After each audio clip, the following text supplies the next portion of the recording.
Selamat malam para pendengar setia di seluruh Indonesia di Dongeng Aki Rukman.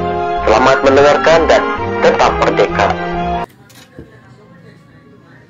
Assalamualaikum warahmatullahi wabarakatuh. Bismillahirrahmanirrahim. Alhamdulillahidil jalali wa syari'il harami wal halali musalliyan ala rasulil mustafa wa alihil mustakmilina syarafa. Innallaha faddala bani adam wa fadallahu ala katsiri miman khalaqahu tafdila amma ba'du. Bapak, Ibu, dan kawan-kawan sekalian serta anak cucu Aki dimanapun menyimak dongeng ini, selamat malam sampurasun. Mohon maaf, tadi malam Aki tidak bisa mengirim ke seluruh pendengar dongeng karena Aki lagi jalan-jalan ke Ciamis. Pulangnya ya terhalang banyak yang pawai obor ya, karena malam tadi adalah malam tanggal 1 Muharram, yaitu tahun baru Hijriah kita orang Islam. Ya, yaitu 1445. Mudah-mudahan di tahun baru kita mendapat kebahagiaan, keselamatan, kebarokahan, kemajuan, dan segalanya. Amin ya robbal alamin. Sambil kita menunggu kiriman video dari daerah-daerah, Aki ingin melanjutkan dulu tentang cerita pewayangan. Kali ini yang akan diceritakan adalah masih mengenal Pandawali 5, yaitu Bima, ya, Bima atau Bratasena atau Werkudara atau siapa lagi, Bilawa dan lain sebagainya namanya. Bima adalah anak Pandu Dewanata yang kedua dari Dewi Kunti Nalibrata. Waktu lahir itu terbungkus oleh lamad atau sesuatu yang membungkus gitu ya, maka disebutnya jaka bungkus. Jadi karena dibungkus disebut jaka bungkus.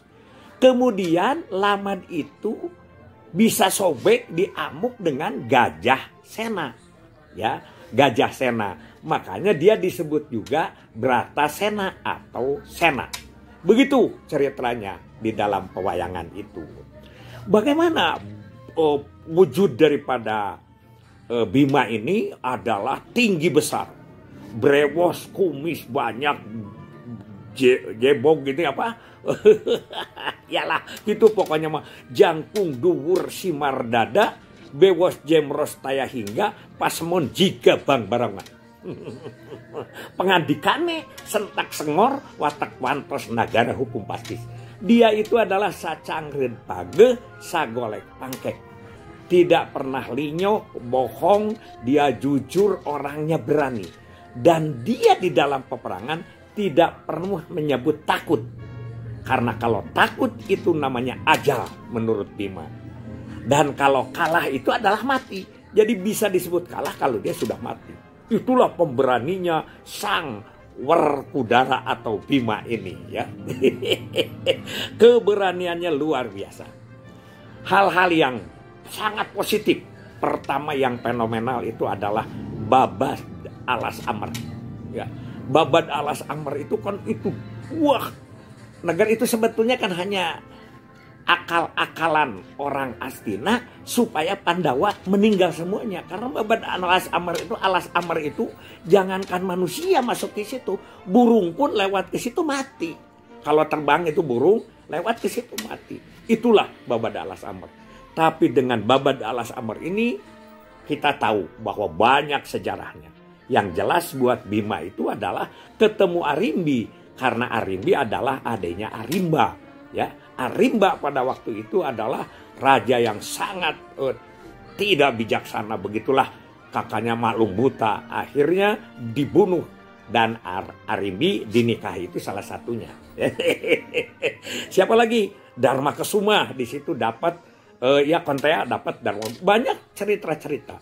Bahkan di dalam nyamurnya itu, yang namanya Bima itu karena ibunya sudah kehabisan makanan dengan saudara-saudaranya, berani cari makanan dan minta ke kampung. Salah satu kampung yang ada pendeta di situ adalah minta makanan, hanya untuk minta makanan. Padahal di kampung itu sedang menderita, yaitu oleh Prabu Kalabaka. Kalabaka itu adalah yang suka makan orang, tiap hari makan orang. Pada saat itu sudah resah ini. Nah akhirnya minta tolong, sok tuangen mah makanan akan kami berikan, tapi tolong kami bantu bagaimana ini. Dia menyerahkan diri, saya yang makan hari inilah, yang dimakan oleh Kalabaka. Akhirnya Kalabaka meninggal dunia, makanan dapat, dan masyarakat di situ sangat gembira karena aman dari ancaman Kalabaka. Apalagi banyak ceritanya, ya. Wah, ditipu sama Dorna dalam cerita Dewa Ruci, dan ini tidak bisa disebut dengan waktu yang sebentar. Salah satu lagi adalah yaitu di Munggul Pawenang. Kalapradapa. Kalapradapa itu ratunya. Dia itu cinta kepada Dewi Badrayani, istrinya Basudewa. Basudewa itu kan kakaknya Dewi Kunti. Nah, dan juga cinta ke Dewi Kunti. Jadi dia itu ingin pelecehan seksual ke Badrayani dan kepada Dewi Kunti. Akhirnya Kalaprada diserang, berantem, dibunuh sama Bima atau sama Sena. Kemudian seluruh rakyatnya menurut ke Bima dan Bima mendapat negara yaitu Munggul Pawenang. Luar biasa. Itulah jasa-jasana Sena, ya, jasa-jasana Arya Bima. Nah, di dalam perang Bratayuda, pada saat musuh-musuh yang tangguh, musuh-musuh yang besar, itu adalah semuanya harus dilawan oleh Bima atas skenario Kresna. Di antaranya siapa? Sang Kuning, sang penipu, sang provokator. Maka dia sobek mulutnya dibuka dan lain sebagainya sampai segitu. Dursasana yang pernah memberikan penghinaan terhadap Dewi Kunti Nalibrata, yaitu pada saat itu karena ingin memperkosa, ya, si sanggulnya ini kan diambil tuh sampai udar gitu, ya, sehingga pada saat itu Dewi Kunti bersumpah tidak akan disanggul lagi kecuali dengan darah Dursasana.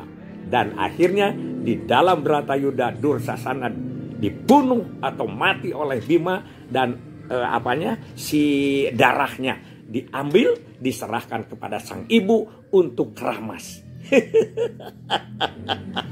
Begitu jasa-jasanya Bima.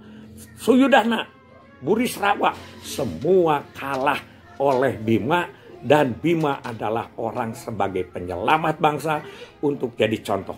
Dia itu tidak bohong, bijaksana, sacangret bagus, sagolek pangkek. Artinya dia apa yang dikatakan A tetap A, apa yang dikatakan B tetap B. Mudah-mudahan Bima-Bima sekarang banyak sekali di Indonesia. Khususnya para petugas lapangan harus seperti Bima, pemberani. Jangan kalah, ya, jangan kalah. Kalah adalah mati, ya. Takut adalah ajal. Itu prinsip Bima atau Werkudara atau Bilawa. Saya kira banyak cerita Bima, tapi Aki sampaikan ke sini saja dulu. Mudah-mudahan ini menjadi pientengen jang dengan picontoen para nonoman. Itu kalau dalam bahasa Sutanya. Terima kasih. Billahi fisabilil haq. Wassalamualaikum warahmatullahi wabarakatuh.